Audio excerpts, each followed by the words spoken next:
You don't get too restrictive. It can also be the coffee house.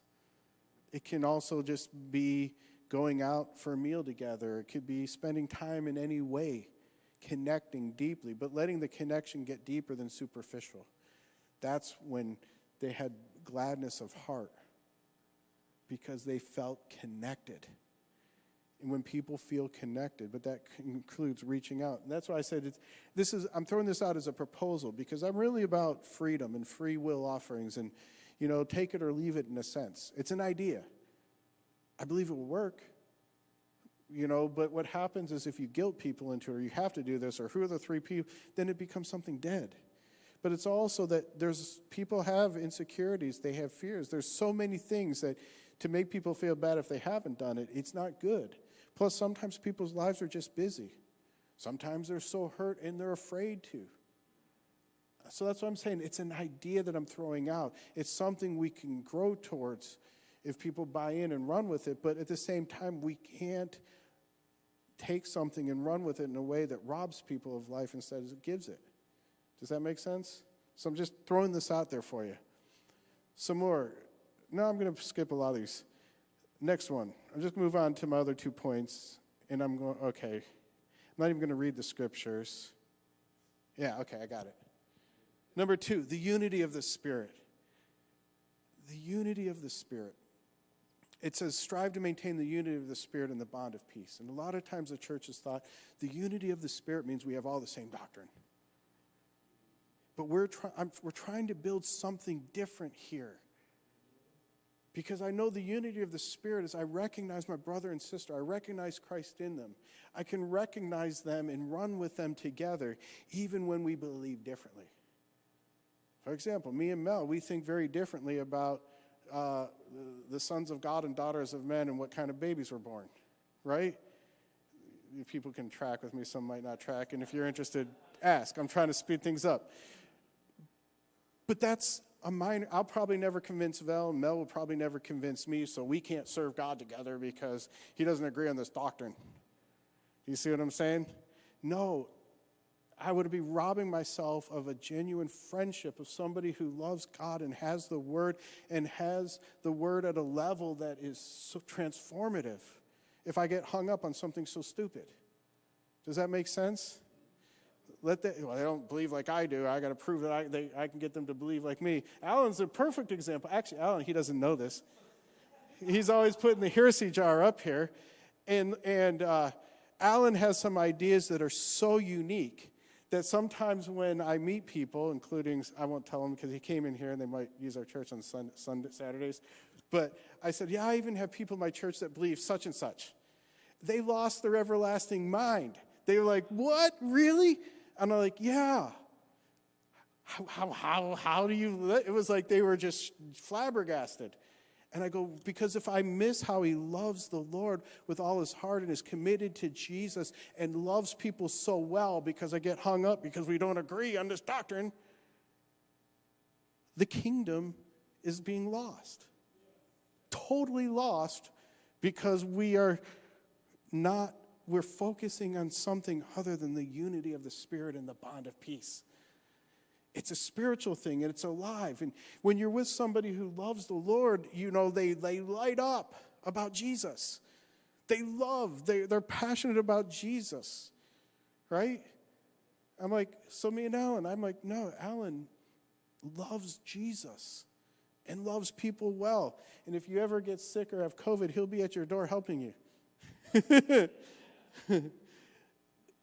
But we're trying to build that kind of unity here where people, they're not coerced. We're not trying to create the Stepford theology. We're trying to allow real unity and real love so that we can serve the Lord together. And we have to have these differences on things that don't matter. I mean, they do matter. I'm not saying they don't matter. Forgive me, some people might lose it over that. But the thing is, we are walking with Jesus together and growing into but it's like, hey, was your understanding of the omniscience of God not according to Scripture? Sorry, I can't let you into heaven. That's ridiculous when you think of it that way, right? If somebody says, I got all my doctrine right, yeah, but you're a total jerk with no love. which one would you rather be facing that day?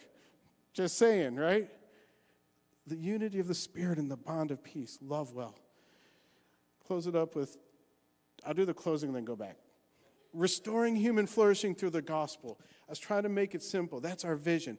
The pattern is transform lives, transform the world. To transform lives, then we change it to transform the church, then we will transform lives, and then we will transform the world. And I will say, I know the people in our church, and in my mind, I'm so excited to be doing this together with people I know are authentic, genuine Christians who love Jesus, that love well. But the last one is we do have to talk about go, make disciples. Go, make disciples. And so when Jesus sent out his 12, he said, do not go in the way of the Gentiles and do not enter a city of the Samaritans, but rather go to the lost sheep of Israel.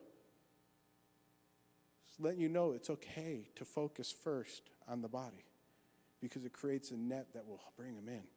But then he does say go into all the world, but don't neglect the house. Well, that we're going to reach people in Africa when we are falling to pieces ourselves.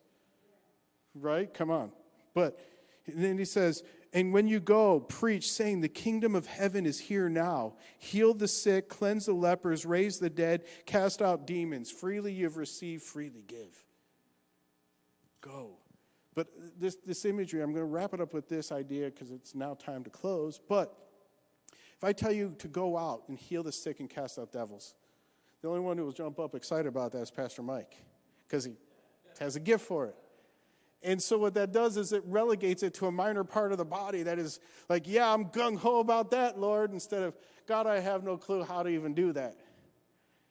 But if you take, what happened in the history of the church and Western civilization, when they realized that these are principles, heal the sick, cast out devils, that means bring liberty, end tyranny, end injustice, psychology, medicine, just loving people well.